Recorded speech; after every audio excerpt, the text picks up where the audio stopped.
حضران عزیز، جناب ابی فضل عباس علیہ السلام کے کمالات، جناب عباس علیہ السلام کی شجاعت روز روشن کی طرح واضح ہے۔ آج یہ جو پرچم ہمارے یہاں ایام ازاں سے پہلے استادہ کیا جاتا ہے اور پوری دنیا میں یہ پرچم بلند ہوتا ہے، تو عزیزان گرامی، دنیا میں قانون ہے کہ ہر پرچم کا احترام اس کی حدوں میں ہوتا ہے۔ اگر پاکستان کا پرچم ہے تو پاکستان کی باؤنڈری اور حدود میں اس کا احترام ہے کہ اگر یہ پرچم چڑھایا جائے گا تو آپ کو کھڑا ہونا ہے اس کے احترام میں، یہ رسپیکٹ ہے۔ لیکن یہ ایران میں نہیں، اس لیے کہ یہ وہاں کا پرچم نہیں ہے، اس کی حدیں محدود ہیں۔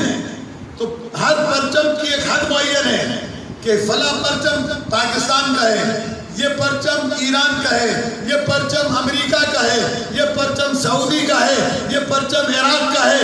ہر پرچم کی حد معین ہے اور اس ملک میں، جس ملک میں آپ رہتے ہیں، اس میں اس کا احترام ہے۔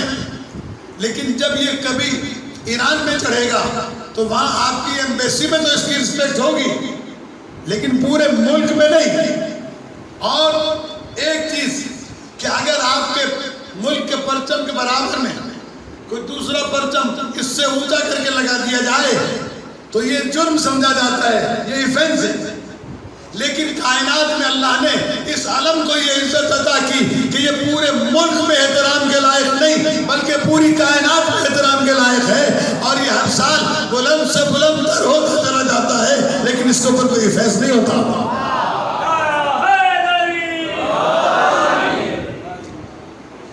جن کے کام محدود ہوتے ہیں ان کا پرچم بھی محدود ہوتا ہے۔ جس نے اللہ کی توحید کے لیے پرچم اٹھایا اس کے پرچم کی حد بھی معین نہیں کی جاتی۔